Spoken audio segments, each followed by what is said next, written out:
a couple things under multiplication. We have, and I think we talked about this, well, first thing they talk about is multiplying with 3 factors.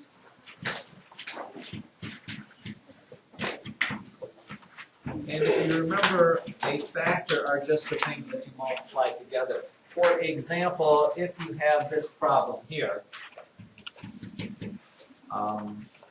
6 times 3 times 5. And we like that. 5. Okay. When you multiply 6 times 3 times 5, it really doesn't matter. You could do it one step at a time, and you could multiply 6 times 3 and get 18, correct? And that means I multiply those, and then I'd have to take 18 and multiply that by 5, which gives me 90, and that would be my answer. But please, please, please, please make things as easy as possible on yourself because of what we call that commutative property. Because of the commutative property, I remember what the commutative property says.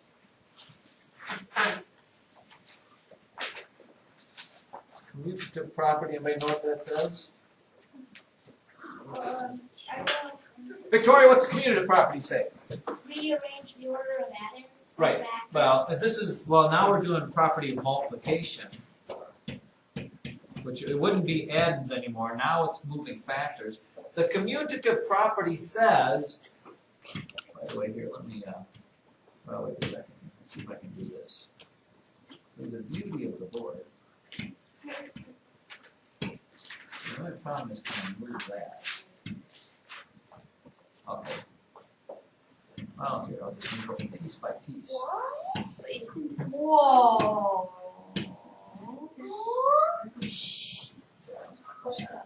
Astounded and amazing. What the commutative property says is this. You know, if it's easier for you, flip some of these around and make it an easier multiplication problem. In other words, 6 times 5, anything times 5 is really a pretty easy thing. So if I take the 5 and switch places with the 3, 6 times 5, I don't even have to really hardly do that out because 6 times 5 is 30 right off the bat. And 30 times 3, to me, it's a lot easier to do this than it was to do that. Now this one probably wasn't as difficult as other ones might get. For example, this one, 5 times 7 times 12. 5 times 7 times 12. Now that one there, ladies and gentlemen, and boys and girls, and kids of all ages, if you do this one the way it is written, you end up with 35 times 12, and we have not actually done double-digit multiplication yet in this class. I'm sure you've done it before. Yeah, So, anybody think of how I could rearrange those so that it's something that I stay away from double-digit multiplication right now? Trevor says, switch the 7 and the 12. switch to 7 and the 12. So now it's 5 times 12 times 7. And I don't know, maybe if you don't know, 5 times 12 is 60, and 60 times 7 is pretty easy. That's 420. Okay, so that, in that case there, I really believe that's probably a lot easier than you trying to do double-digit multiplication, which we have not done quite yet. So please, please, please, please make sure that you do that when you need it. The other thing is this, children.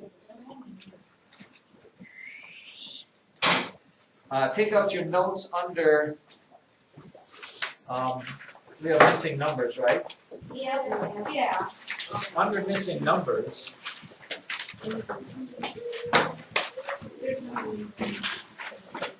or missing hashtag, and this is with multiplication.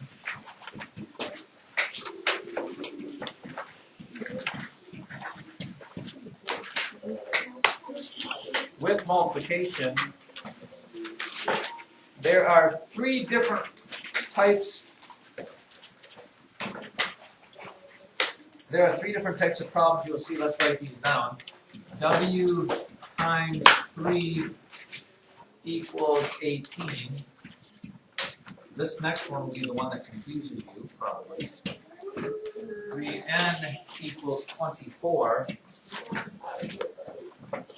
And 6 times 5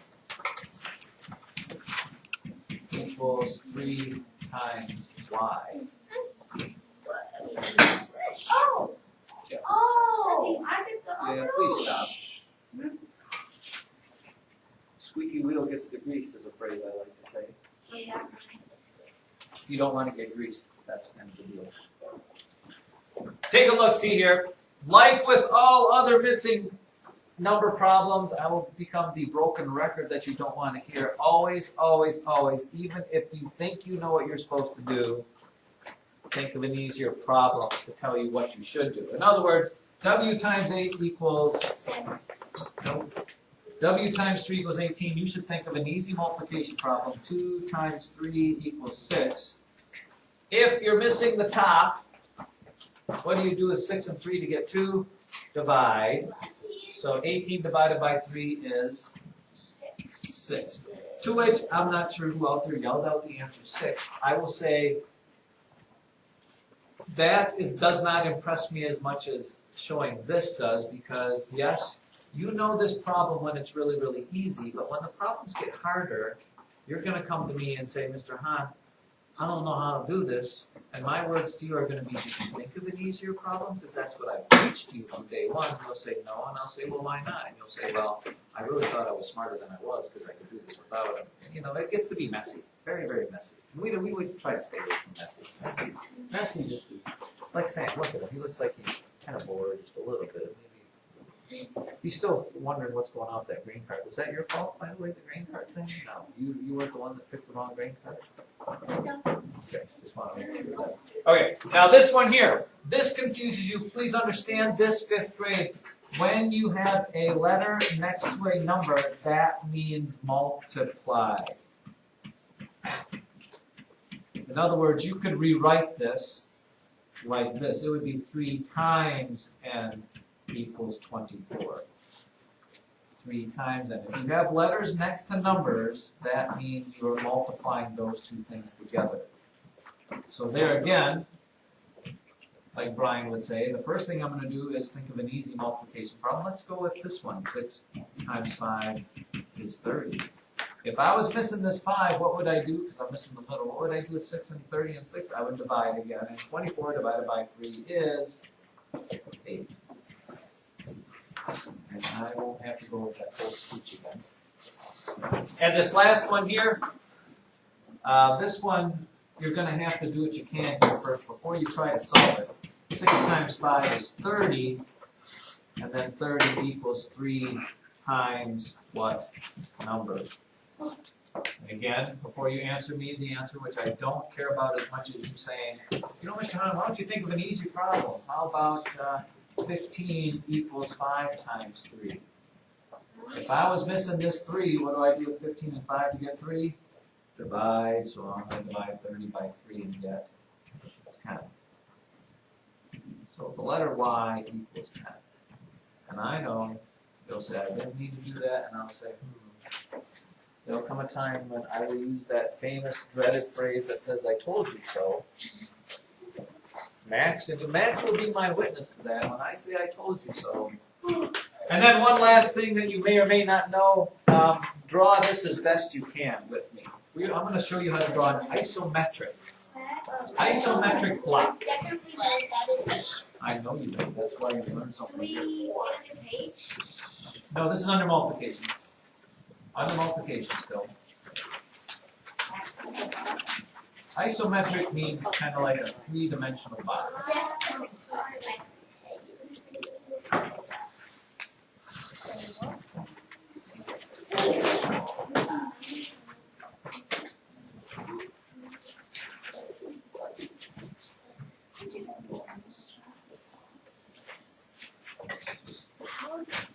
Try as best you can to duplicate this little gem right here.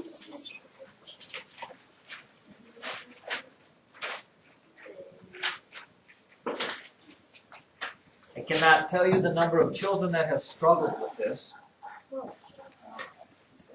but you shall not be one of them.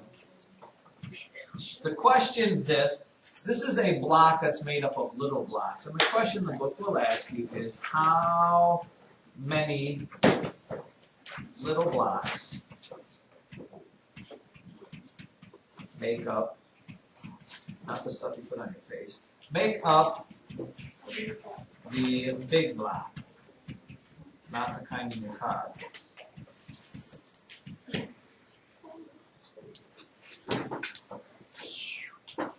Again, not concerned with the answer as to how we're going to get the answer. Let me just give you some direction here because I see children get this wrong all the time because what they'll do is they'll just start counting 1, 2, 3, 4, 5, 6, 7, 8, 9, 10, 11, 12, 13, 14, 15, 16, 17, 18, 19, 20, 21, 22, 23, 24, 25. No. Write this down. When you see a problem like this, what you are going to do, the reason this comes up in this section is because to find how many blocks, to find the hashtag or number of blocks,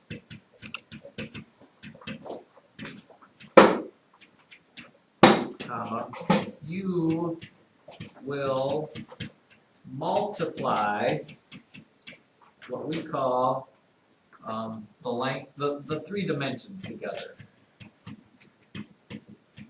And this is why you have notes, because you may not get that until we talk about this.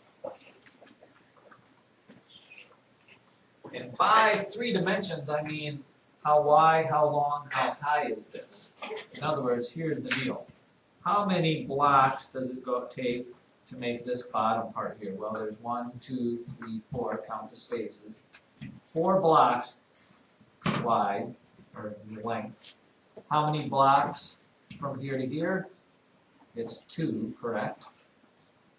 And then the height, how many blocks does it take to go up here? 1, 2, 3.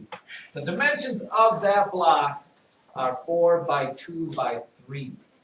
To find out how many blocks are there, see, you can't just count the blocks because there's a bunch of blocks you can't see.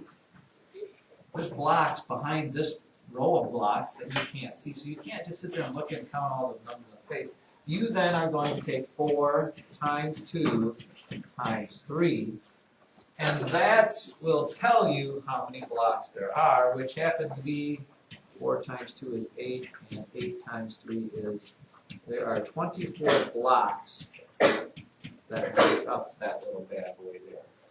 And I probably could, if I was smart enough, I could actually find some blocks and build that, but I don't know if I have that kind of ambition. You got that? No. So, take a look at, open your books if you would please, on page 115, will you? Will you take a look at page 115 for me?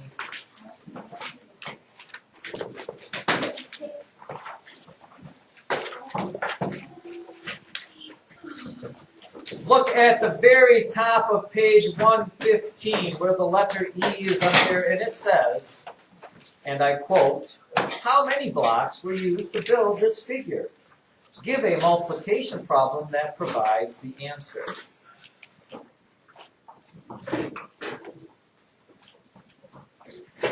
Now, here's where we need to pause and reflect upon the day. That's never good when I say that. What should you do for letter E, you ask? Of course you don't ask.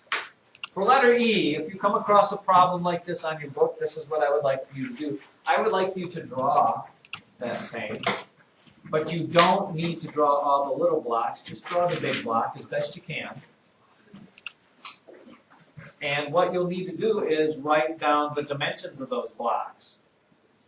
So if I asked you how far is it from here to here from the book, how many blocks does it take to do that? What is it? You're looking in your book on letter E, it is how many? Victoria? 42 blocks. It is not 42. 32. It is not 32. I'm not asking for how many total blocks, I'm asking for the dimension. How many blocks in your book does it go from here to here? Trevor? 4. There are 4 blocks that go from there to there. How many blocks does it go from here to here? Right. 2. 2. How many blocks tall is it? Andrew? 4. You looking at the same one I am? Mine is not 4 tall. Marilyn? 2. Are we looking at the same problem now? Okay. Am I right? Somebody got that one? So it says to write the multiplication problem. What is the multiplication problem? 4 times 2 times 2. And then it says, that provides the answer. So the answer would be, how many blocks does it take to make that all together? 6. 4 times 2 is 8. 8 times 2 is 6. No, you don't have to. I'm just showing you what I want to see. If you really want to draw this, you could also draw these little lines there. That would be perfectly okay. But make sure I see that. Please show it. Above all.